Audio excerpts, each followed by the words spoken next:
Okay, మంచిది. అపుస్తల కార్యములు మనము ధ్యానిస్తూ వస్తున్నాం. 8వ అధ్యాయమును గడిచిన కొన్ని వారాలుగా సీమోనును గురించిన విషయాలు మనం నేర్చుకుంటూ వచ్చాము.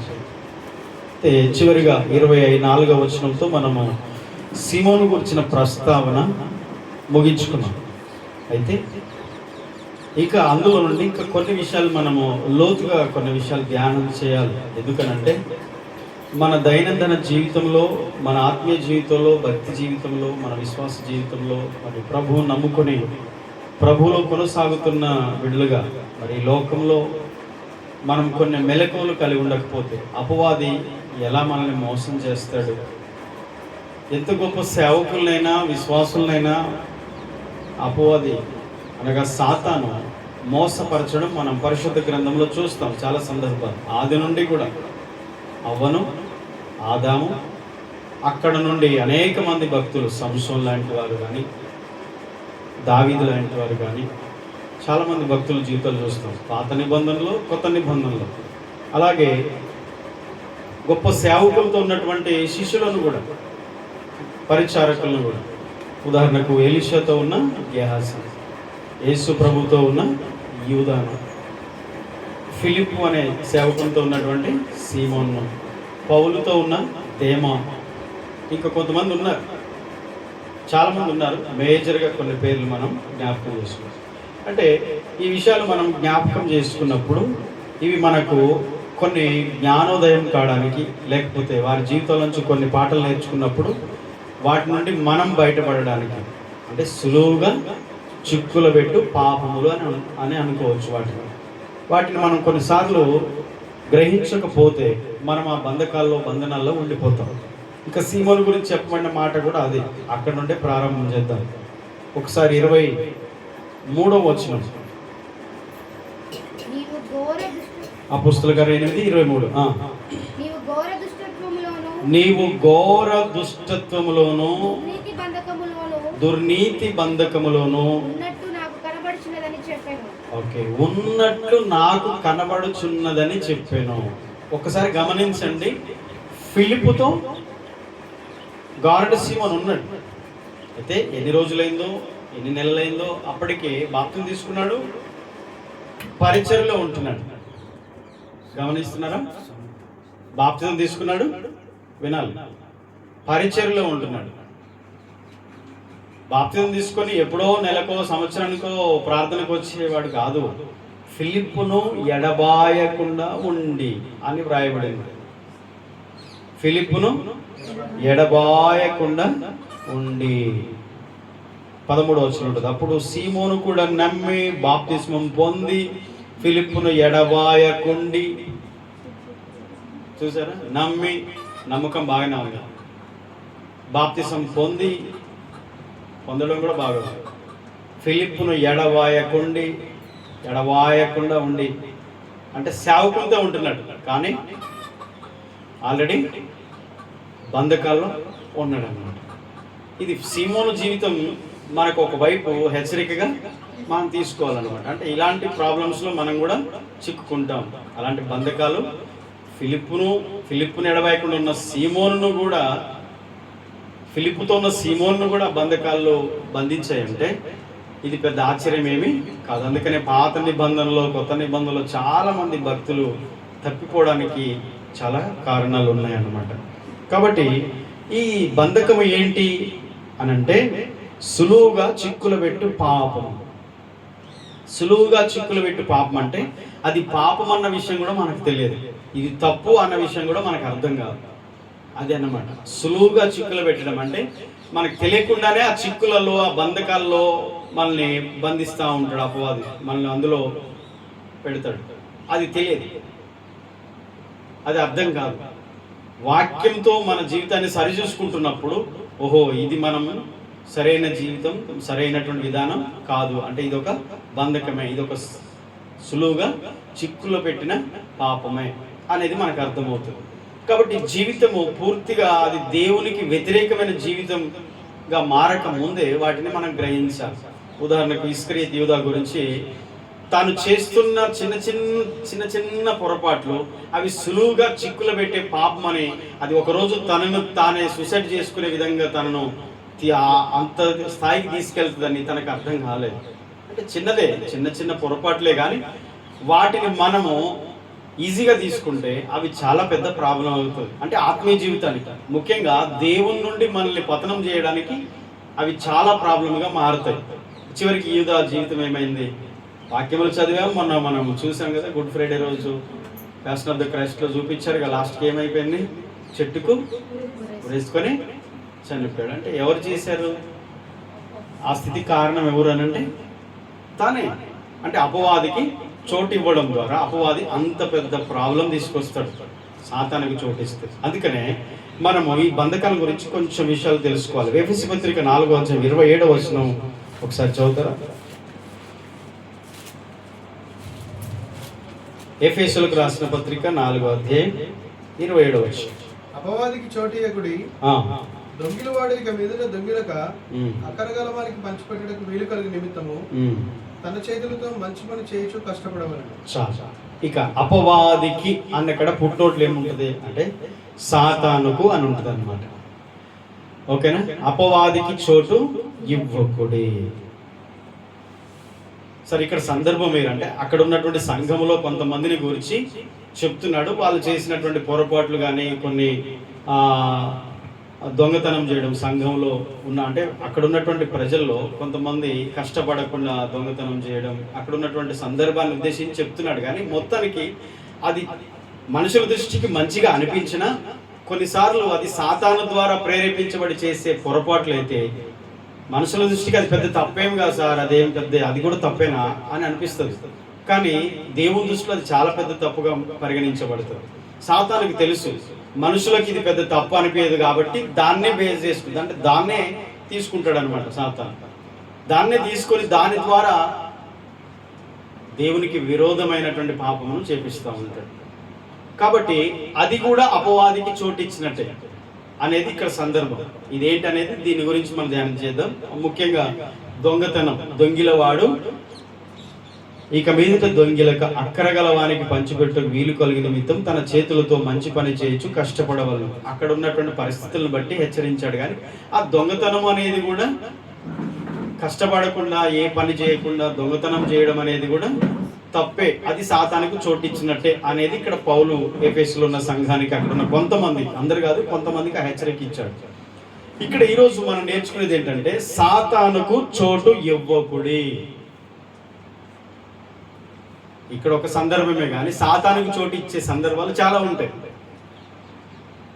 కేవలం పనులే కాదు, క్రియలే కాదు, సాతానుకు చోటిచ్చే క్రియలే కాదు, సాతానుకు చోటిచ్చే మాటలు ఉంటాయి, సాతానుకు చోటిచ్చే అలవాట్లు ఉంటాయి, సాతానుకు చోటిచ్చే ఆలోచనలు ఉంటాయి, అపవాదికి చోటిచ్చే సహవాసాలు ఉంటాయి. సాతానుకు చోటు ఇవ్వకుండా దేవుని బిడ్డలు ఏం చేయాలంటే జాగ్రత్త పడాలి. హల్లెలూయా. శత్రువుకు స్థలం ఇవ్వకుడి, సాతానుకు చోటు ఇవ్వకుడి, అదే సులువుగా చిక్కులు పెట్టు పాపములు. హెబ్రీ పత్రిక 12:2 మీరు నోట్ చేసుకోండి ఒకసారి. హెబ్రీ పత్రిక 12:2.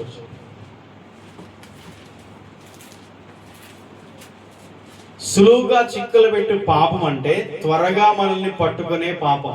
నెంబర్ 1, త్వరగా మనం దేనికి త్వరగా చోటిస్తున్నామో అది త్వరగా మనల్ని పట్టుకుంటుంది. ఆ అలవాటు కావచ్చు, హ్యాబిట్ కావచ్చు, అది చూపులు కావచ్చు, తలంపులు కావచ్చు, మాటలు కావచ్చు.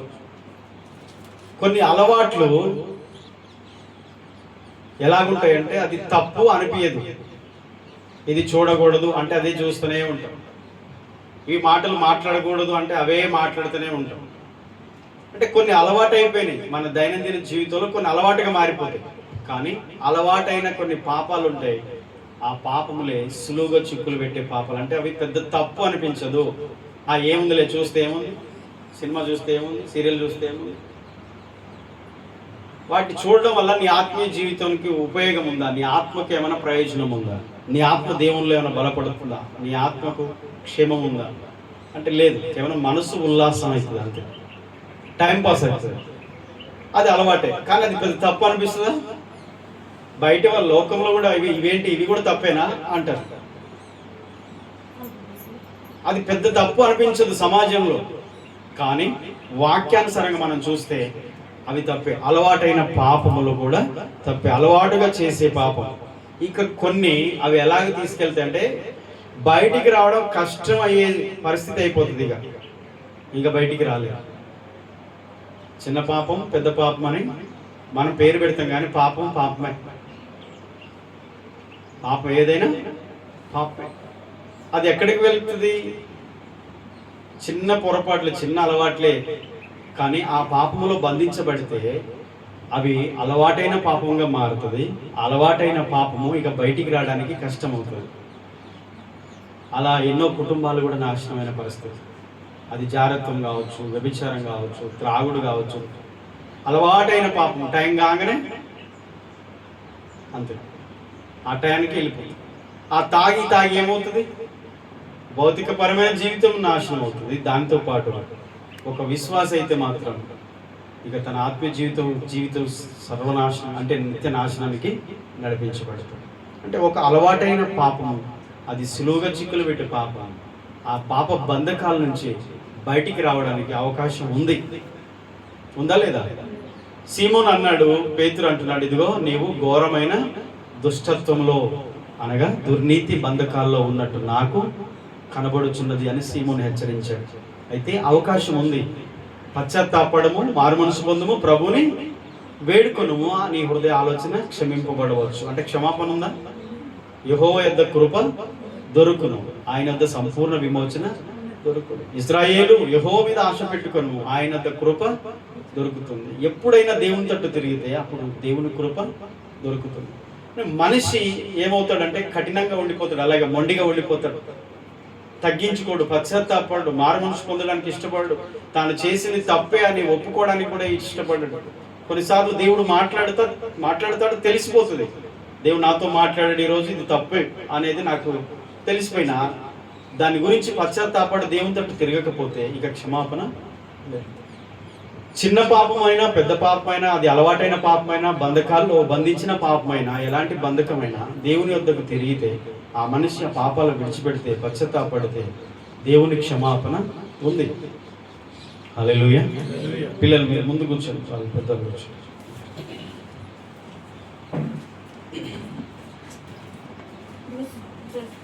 ఓకే, గమనించండి. మొట్టమొదటిది, అలవాటైన పాపాల్లో కొన్ని ఉంటాయి. వింటున్నారమ్మా? వినండి. అలవాటైన పాపాలు కొన్ని ఉంటాయి. బూతు మాటలు. ఏ మాటలు? బూతు మాటల్లో కూడా కేటగిరీస్ ఉంటాయి. బూతు మాటల్లో కూడా కొన్ని కేటగిరీస్ ఉంటాయి అన్నమాట. అడ్డమైన బూతులు, బూతు మాటల్లో కూడా వర్ణన, అవి మాట్లాడడానికి వినడానికి చాలా అసహ్యమైనటువంటి మాటలు. ఇవి అలవాటు అయిపోతాయి. అంటే ఊతపదం, అది తప్పేం కాదు. పని చేస్తున్నప్పుడు లేదా ఇంట్లో ఏదో పని, ఏ పని ఊతపదంగా మాటలు వదులుతూనే ఉంటారు అన్నమాట. అంటే అది పెద్ద తప్పు కాదు అనిపిస్తుంది. పెద్ద తప్పులేం కావు అవి కదా. అక్షరాలు పేర్లు ఉంటాయి, లా మీద, బా మీద, రా మీద, గా మీద, దా మీద. మీకు అర్థమే ఉంటుంది కదా. అక్షరం మొదటి అక్షరం చెప్తే మీకు ఆ పదాలు అర్థమై ఉంటాయి. ఎందుకంటే పొద్దులేస్తే విని అవే. సరే, లోకంలో వింటున్నామేమో, కానీ మన ఇంట్లో కానీ, మన ఒంట్లో కానీ, మన నోట్లో కానీ అలాంటి బూతులు అలవాటుగా మారకూడదు. అబద్ధాలు, రెండవది అబద్ధాలు. అలవాటైన పాపాలు ఇవి పెద్ద తప్పేం కాదు అనుకుంటాం, కానీ చిన్నగా నాశనం వైపు తీసుకెళ్తా, అంటే మన ఆత్మకు నాశనాన్ని తీసుకెళ్లే ఆ పద్ధతి సాతాను ఉపయోగించే. చాలాసార్లు మన నోటిని, నాలుకను వాడుకుంటాడు. మన నాలుకను వాడుకుంటూ ఉంటాడు కదా.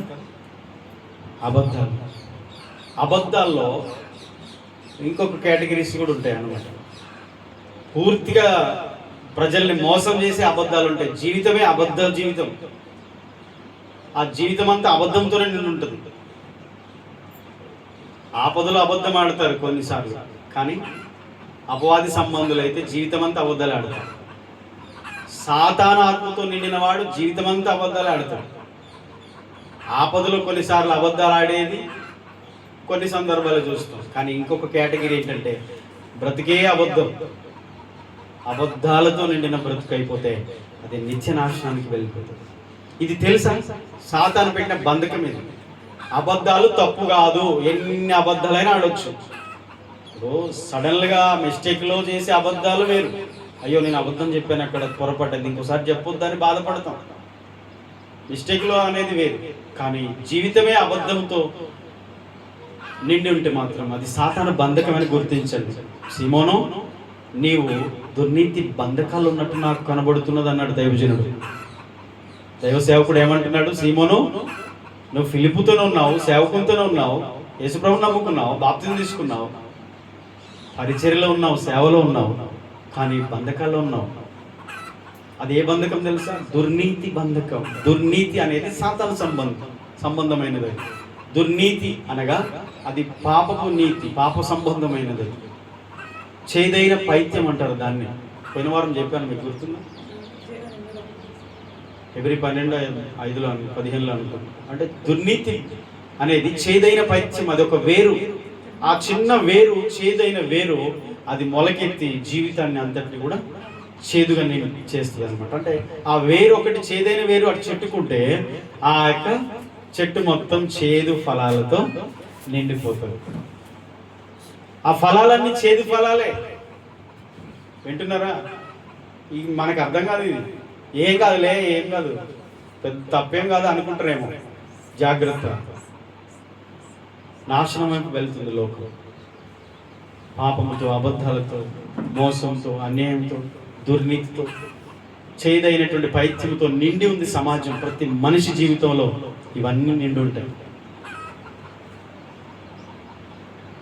మనం గ్రహించుకోకపోతే మనము అదే స్థితిలో వెళ్తాం. ఈరోజు దేవుణ్ణి నమ్ముకున్నాము, మన జీవితంలో ఇలాంటి బంధకాలు ఒకవేళ ఉంటే మనకు ఉపయోగం ఏముండదు.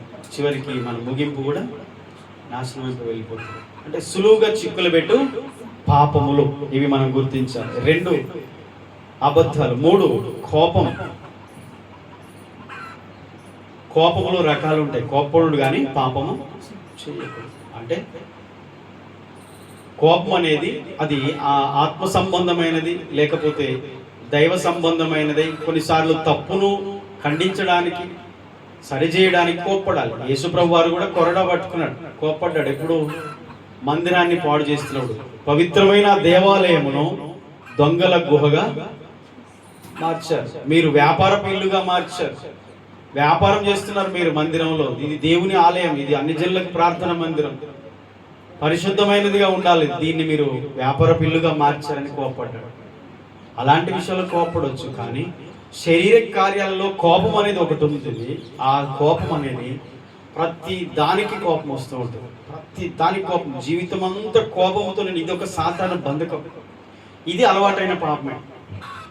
కోపం పాపం కాదని అనుకోకండి. ఆ కోపము ఎంతవరకు తీసుకెళ్తుంది అంటే మొట్టమొదట నరహత్య చేయించింది. హేబేలును కయీను చంపాడు కోపంతో. ఎందుకు వచ్చింది కోపం? కోపం ఎందుకు వచ్చింది? తాను మంచిది చేయలేకపోయాడు, తన తమ్ముడు మంచి చేశాడు. ఓర్వలేక కోపపడ్డాడు, అసూయతో కోపం తెచ్చుకున్నాడు. ఆ కోపం అనేది ఎంతవరకు వెళ్ళిందంటే ఒక హత్య చేయడానికి కారణం.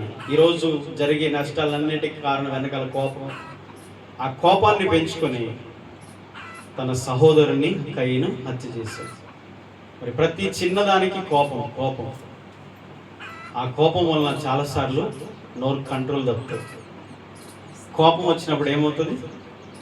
పాపం చేస్తారు. ఎలా పాపం చేస్తారు? ఫస్ట్ నోటితో పాపం చేస్తారు, ఆ తర్వాత చేతులతో, కర్రలతో, దెబ్బలతో, అది తర్వాత. అది కేటగిరీ 2. ఫస్ట్ కేటగిరీ ఏంటి? బూతులు, చెడ్డ మాటలు.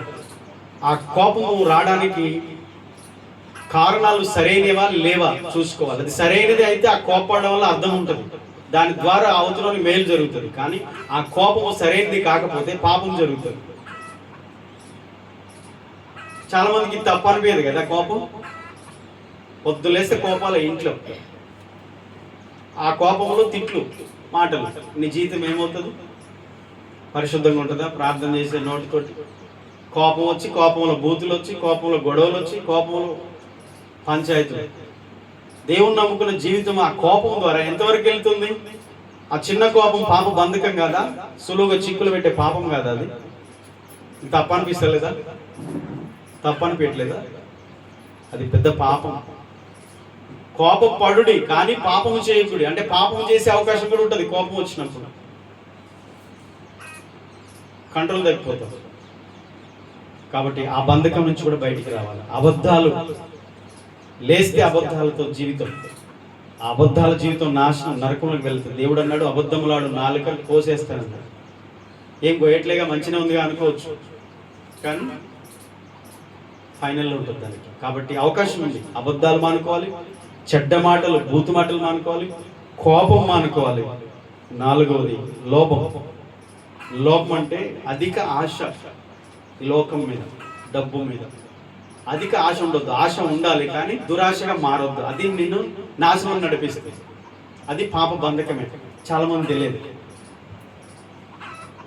మంచి వస్త్రాలు కట్టుకోవాలి, మంచి సంపాదన సంపాదించాలి, మంచి ఇల్లు కట్టుకోవచ్చు, తప్పు లేదు. మంచి ఫుడ్ తినాలి, మంచిగా బ్రతకాలి, గౌరవంగా బ్రతకాలి, డిగ్నిటీగా ఉండాలి, నీట్గా ఉండాలి, తప్పు లేదు. మంచిగా హుందాగా ఉండడం తప్పు కాదు. కానీ వాటికి మించిన దురాశ ఒకటి ఉంటుంది అన్నమాట. అత్యాశ. లోకం మీద, డబ్బు మీద, లోక సంపద మీద అధిక ఆశ దేని మీద అయితే నీకు ఉంటుంది, అది హ్యాబిట్ ఏదైనా కావచ్చు, ఏ అలవాటైనా కావచ్చు, నీకున్న చెడ్డ అలవాట్ల, మంచి అలవాట్ల, అవి పరీక్షించుకోకపోతే అదొక పాప బంధకమే. సమస్త కీడులకు మూలమవుతాడు. అధికమైన ఆశ మనకుంటే అవి సమస్త కీడులకు మూలమే. దాని ద్వారా నష్టాలు ఎక్కువ వస్తాయి.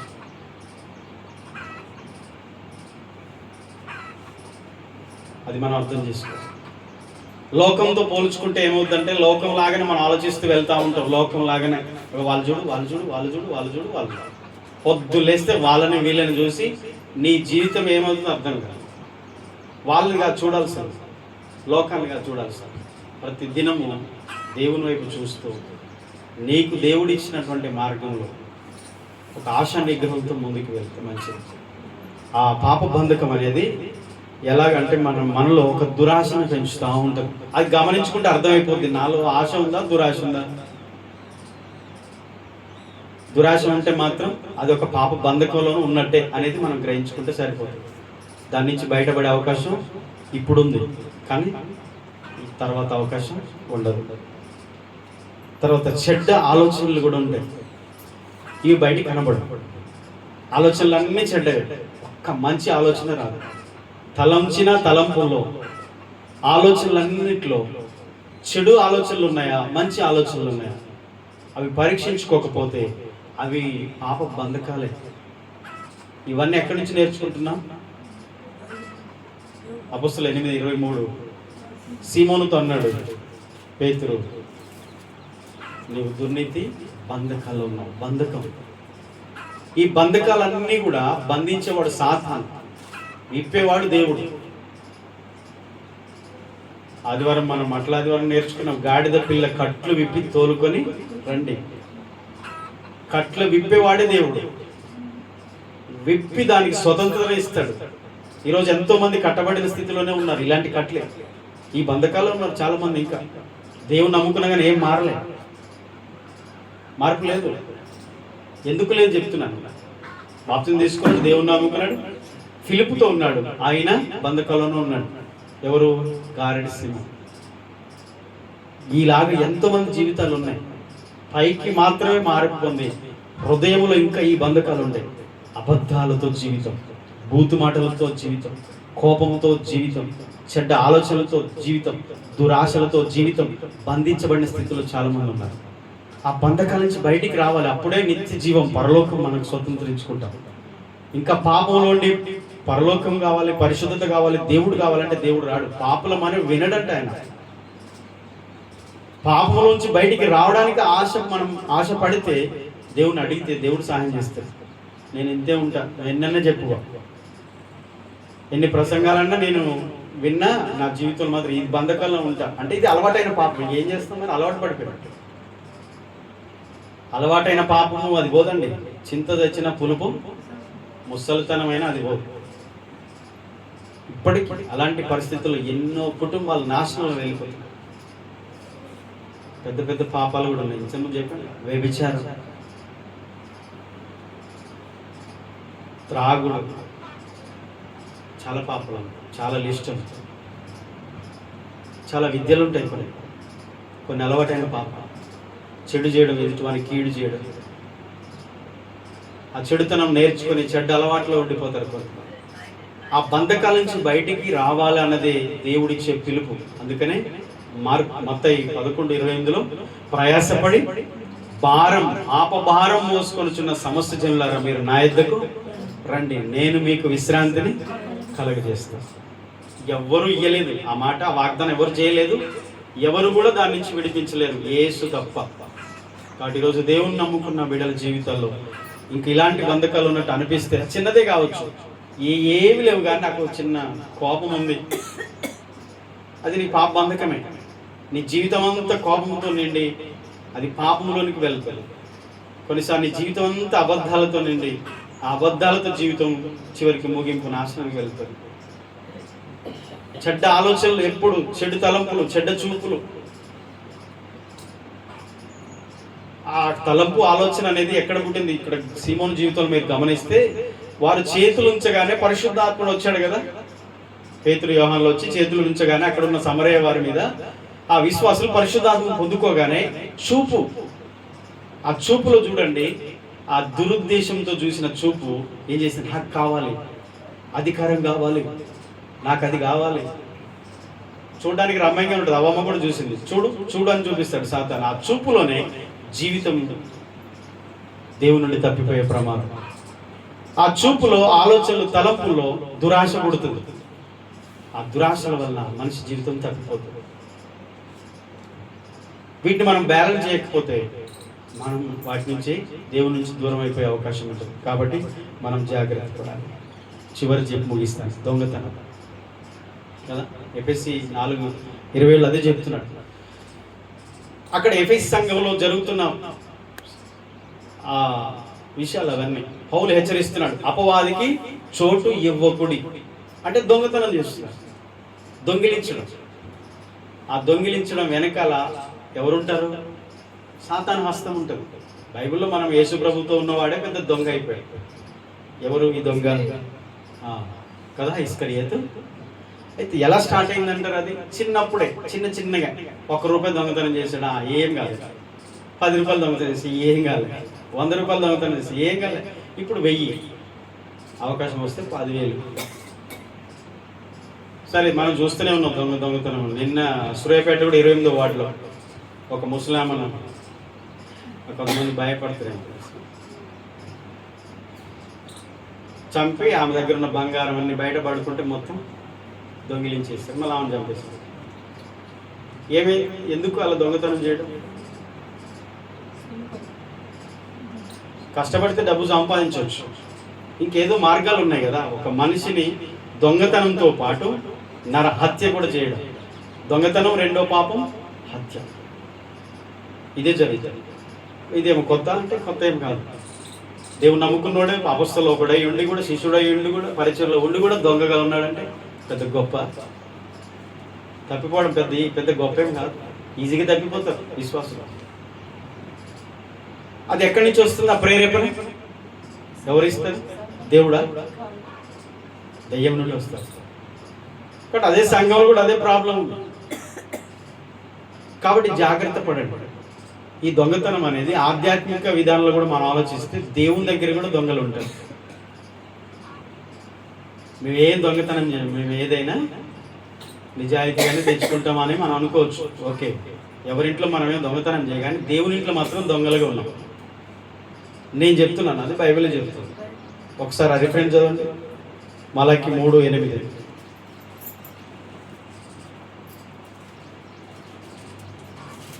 మలాకి గ్రంథం 3:8-9 వచ్చిన. మానవుడు దేవుని యొద్ద దొంగిలిన, అయితే మీరు నా యొద్ద దొంగిలితిరి. దేని విషయంలో మేము నీ యొద్ద దొంగిలితిమని మీరందరూ 10వ భాగమును ప్రతిష్టార్పణలో ఇయ్యక దొంగిలితిరి. చాలు. దేవుడు అడిగాడు, మనిషి దేవుని దగ్గర దొంగతనం చేయొచ్చా?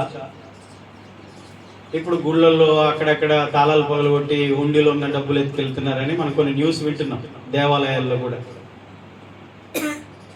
కానీ ఇక్కడ మాత్రం ఏ హుండీలు ఏ విగ్రహాలు ఇక్కడ ఏమి ఉండవు. దేవుని దగ్గర దొంగలుగా ఉన్నారు. ఎప్పుడు దొంగతనం చేశాం మేము? నీ హుండీలో డబ్బులు ఎత్తుకుపోయామా? నీ గుళ్ళకి వచ్చి ఆలయంలోకి వచ్చి ఎత్తుకుపోయామా? మేము ఎప్పుడు దొంగిలించాం అని అడుగుతున్నారట. మీరు దొంగిలించారు, మీరు నా యొక్క దొంగతనం చేశారని దేవుడు అడుగుతున్నాడు. అంటే ప్రజలు ఏమంటున్నారు? మేము ఎప్పుడు దొంగతనం చేశాము?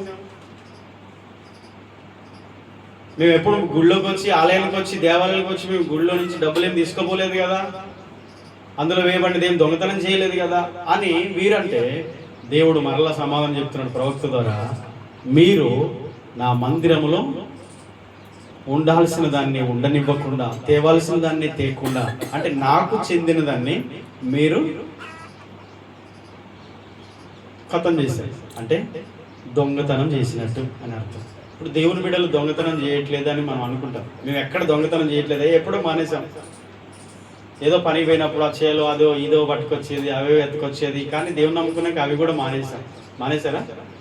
ఎక్కడ మిరపకాయలు దొంగతనం చేస్తలేరు, శనక్కాయలు దొంగతనం చేస్తలేరు, ఏం చేస్తలేదు. టిఫిన్లలో, సంచులలో, జేబులలో ఏం దేయం లేదు. జాగ్రత్త, దేవుడు చేయొద్దు అన్నది చేయొద్దు, అంతే. ఆ పని చేయకండి. ఇప్పటికైనా ఈ వాక్యం విన్న తర్వాతైనా మానుకోండి. రైతుకి తెలియదు మళ్ళీ ఇది తప్పేం కాదనుకో. అందరూ వాళ్ళు చూడు, ఇంకా నేనన్నా ఇన్నే కానీ వాళ్ళు ఎన్ని తెచ్చారు, వాళ్ళని పోల్చుకోకు. వాళ్ళకి నీకు తేడా లేదా? దేవుని నమ్ముకున్నావు, ప్రార్థన చేస్తున్నావు, దేవుని వాక్యం వింటున్నావు, వారికి తెలియదు. తెలియక చేసే తప్పు క్షమించబడుతుంది, కానీ తెలిసి చేసే తప్పులు ఎలా క్షమించబడతాయి? ఆ పని చేయకండి. మొత్తం తెస్తే ఒక 2 కిలోలు తెస్తారేమో. 2 కిలోలు 400 పెడితే 2 కిలోలు కొనుక్కోవచ్చు, కానీ దొంగతనం మాత్రం చేయొద్దు. ఈ విషయం గుర్తుపెట్టుకోండి, అక్షరార్థంగా మనం తీసుకోవాల్సిందే. దేవుడు అన్నాడు, మీరు నా 10వ అర్పణను, 10వ వంతును, ప్రతిష్టార్పణను దొంగిలించుతుంది. 10వ వంతు అనేది కేవలం 10వ భాగమే కాదు, దేవుని భాగం అన్న విషయం ఎంతమంది తెలుసు? అది దేవుని భాగం అంటారు దాన్ని. అది తెలిసి కూడా ఎవ్వరు కూడా దేవుని భాగాన్ని తీయట్లేదట ఇజ్రాయెల్ ప్రజలు. అప్పటికే వాళ్ళ పరిస్థితులు మారిపోయాయి. అంటే ఒక ఆత్మీయ స్థితి నుంచి వారు నిలువెచ్చిన స్థితికి దిగజారిపోయారు. ఈ మలాకి ప్రవక్త ఇక చివరి ప్రవక్త కావచ్చు. ఈ ప్రసంగం కూడా చివరి ప్రసంగమే. మధ్యలో గ్యాప్ వచ్చింది. యేసు ప్రభు వచ్చే నాటికి మధ్యలో 500 ఏళ్ళు గ్యాప్ వచ్చింది. దేవుడు మాట్లాడలేదు. ఇక ఇజ్రాయెల్ ప్రజలకి ప్రవక్త లేడు, యాజకుడు లేడు, నాయకుడు లేడు, ఎవరు లేరు. చివరి ప్రసంగం. ఇక ప్రజలు పూర్తిగా దేవుని నుంచి దూరం అయిపోయారు. అంటే పోయిన వారం చెప్పాను మీకు, మొహం ఆయన తట్టు తిప్పట్లేదు, వీపు తిప్పుతున్నారు. ఆ మాట కూడా ఉంది. నెక్స్ట్ వచనాలు మనం ధ్యానిస్తాం వచ్చేవారు. అందుకని దేవుడు అన్నాడు, మీరు మరలా నా తట్టు తిరుగుడి, నేను మీ తట్టు తిరుగుతానని చెప్పాడు. ఇదే మలాకి గ్రంథంలో ఉంది ఆ మాట. మీరు నా తట్టు తిరగండి, నేను మీ తట్టు తిరుగుతాను. అంటే అర్థం ఏంటి? ప్రజలు అప్పటికే దేవుని నుంచి హెడమోకం పెట్టుకున్నారు, మొహం చాటేసుకున్నారు. వారి మొఖాలు దేవుని వైపు లేవు. ఉదయం లేస్తే యెహోవాను ఆరాధించే ప్రజలు తిరిగిపోయారు, వీపు చూపిస్తున్నారు. దాంట్లో భాగమే దేవుని మందిరానికి తేవలసింది కూడా ఏ రోజు ఆపేశారు. అంటే ఆయన ఆజ్ఞలను, కట్టడలను గైకొనడం మానేశారు. ఇప్పుడు దేవుడు అన్నాడు, మీరు దొంగలు. రెండో మాట ఏమన్నాడు? శాపగ్రస్తులు అన్నాడు. అంటే ఒక పాపము తర్వాత వచ్చేది ఏంటిది? శాపం. గుర్తుపెట్టుకోండి. చిన్నదే కావచ్చు అది, ఏముందిలే దేవునికి ఏకపోతే ఏమవుతుంది, లేవు కానికేయాలని రూలా, మంచిది, ఏకపోయినా పర్వాలేదు. ఉండి ఏకపోతే కానీ నీకు కష్టం, ఇక్కడ అసలే లేవు, ఏకపోయినా నష్టం లేదు. కానీ దేవునికి ఇవ్వాల్సింది తెలిసి మన దగ్గర ఉండి కూడా దాని ఆజ్ఞను మనం పెడచెవిన పెట్టి చేయడం ఏంటిదంటే, ఇక్కడ చెప్పండి మాట, దేవునికి చెందాల్సిన దాన్ని దేవునికి ఇవ్వకపోవడం దొంగతనం. అంటే దాన్ని వీళ్ళు కాజేస్తున్నారు. తెలుసు కానీ దాన్ని చెల్లించట్లేదు అంటే లేక కాదు, ఉండి కూడా దాన్ని ఖతం చేస్తున్నారు. అంటే దేవుని భాగాన్ని మనుషుడు తింటున్నాడు, దేవుని నమ్మిన బిడ్డలే. దాన్ని దేవుడు అన్నాడు, మీరు దొంగలై ఉన్నారు అన్నాడు. అయితే ఇది చేయడం ద్వారా వచ్చింది ఏంటంటే శాపం. మీరు దొంగలను శాపగ్రస్తులై ఉన్నారు అని ఉంది వాక్యం. ఇక శాపగ్రస్తులు అంటే శాపం అనేది ఎలా పనిచేస్తుంది అనేది తరతరాలుగా దాని తర్వాత మనం నేర్చుకోవచ్చు. కానీ ఈరోజు మనం నేర్చుకున్న కొన్ని విషయాల్లో శత్రువు చిన్న అలవాటును పెడతాడు, మళ్ళీ మళ్ళీ దాన్ని చేపిస్తాడు, అలవాటుగా మార్చేస్తాడు, బంధకాల్లో బంధిస్తాడు, మనం నియంత్రణ కోల్పోతాం. అది పెద్ద తప్పు కాదులే, ఏం కాదు, పెద్ద తప్పేం కాదని మనం అనుకుంటాం. కానీ అది చాలా పెద్ద తప్పు. మన దృష్టిలో తప్పు కాదు అనుకున్నది దేవుని దృష్టిలో అది పెద్ద తప్పు. అబద్ధాలు పెద్ద తప్పు కావు మనకి, ఎందుకంటే రోజు అబద్ధాలే మాట్లాడాలి. ఆల్రెడీ బంధించాడు, ఆ అబద్ధాల ద్వారా నరకానికి వెళ్తాడు. అది పెద్ద తప్పు కాదు మనకి, కానీ మన జీవితాన్ని నాశనం నడిపిస్తుంది. బూతు మాటలు, కోపము, విగ్రహారాధన, నరహత్య, దొంగతనం, వ్యభిచారం, జారత్వం, తాగుడు, దురాశలు, అధికమైన ఆశ.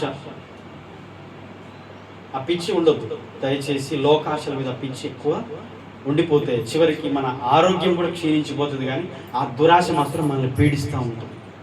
ఆ దురాశ నుంచి బయటికి రావాలి. ఆ దురాశ ఎంతవరకు అంటే రక్షకుణ్ణి కూడా 30 వెండానాలకు అమ్ముకునేటట్టు చేస్తుంది. ఆ స్థాయికి వెళ్ళిపోతుంది. చిన్నదే స్టార్ట్ చేసినప్పుడు చిన్న పాపమే, అలవాటైన పాపము యేసయ్యను కూడా అమ్ముకునేటట్టు చేసింది. అంటే చూడండి, అమ్ముకున్నాడు, ఆ తర్వాత తనను తాను కూడా ఉరేసుకొని చచ్చిపోయాడు. దురాశ ఎంత పని చేస్తుంది? దుఃఖానికి చేటు. పాటలు నేర్చుకుంటాం చిన్నప్పుడు, దురాశ దుఃఖానికి చేటు అని. అవునా? ఉంటాయమ్మా? నీతి ఉన్నాయా? బైబిల్ చదువుకునే పుస్తకాలు ఉంటాయి కదా, కొన్ని నీతి సూక్తులు కొన్ని ఉంటాయి. అది ఊరికనే చెప్పలేదు, కానీ బైబిల్ ఈరోజు మరొకసారి ఎత్తి చూపిస్తున్నప్పుడు ఆ బంధకము మనల్ని బంధిస్తుంటుంది. కాబట్టి చిన్న చిన్నవే మనం అనుకుంటాం, కానీ ఇవి మన రోజు అలవాటుగా మారినాయి. దేవుడు అన్నాడు ఈరోజు వాటి నుంచి మీరు బయటికి రావాలి, లేదంటే ఇంకా అదే బంధకాల్లో ఉండిపోతాం. చివరికి మనం దేవుని నుండి తప్పిపోతాం, మన ఆత్మీయ జీవితం పతనమైపోతుంది. మనం దేవునికి ఇష్టమైన బిడ్డలుగా మారాలంటే వీటన్నిటి నుంచి బయటికి రావాలి. చివరి దొంగతనం అనేది కూడా అది దేవుని దృష్టిలో చేసే ఆత్మ సంబంధమైన దొంగతనం కూడా ఉంది. దేవుని బిడ్డలు కూడా దేవుని సొమ్మును దొంగిలించొద్దు. అలాగే కష్టపడకుండా లోక సంబంధంగా ఇలాంటి దొంగతనాలు పాల్పడే సమాజమే రోజు చూస్తున్నాం. అలాంటి స్థితిలోని కూడా వెళ్ళొద్దు. చిన్న తప్పేగా, చిన్నదే కానీ కూడా ఎక్కడ మనం ఏ దొంగతనం చేయకూడదు. వింటున్నారా? మీకు అక్కడ ఒక 1000 రూపాయలు 500 రూపాయల నోటు కనపడింది అనుకో, అటు ఇటు చూసి ఎవరు లేరని చెప్పి తీసుకొని పోవడం కదా, అవసరమైతే దాన్ని అడగాలి. కొన్నిసార్లు షాప్ కాడికి వెళ్ళినా వాళ్ళు మర్చిపోతారు, లెక్క తేడా వస్తుంది. నేను అదే జరిగింది. 170 రూపాయలు అయితే 140 150 అని లెక్క చేశాను. కానీ దేనికి ఎంత అని నేను అడిగి లెక్క చేసినప్పుడు అది 170కి వస్తుంది, 190కి వస్తుంది. ఆయన మర్చిపోయాడు. రెండోసారి కూడా అంతే అంటున్నాడు.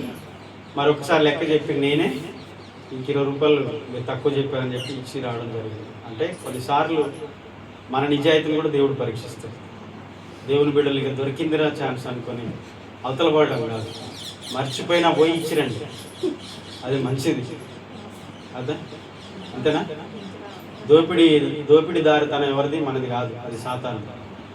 దొరికిందే ఛాన్స్ అని అలాంటి పరిస్థితుల్లోకి వెళ్ళకుండా మనల్ని ఇంకొకసారి గుర్తుపెట్టుకుంటారు. ఒక్కసారి మనం ఇది చేసి చూడండి, ఇంకొకసారి మనకి ఇంకో 10 రూపాయలు తక్కువ చేసి ఇస్తారు వాళ్ళు.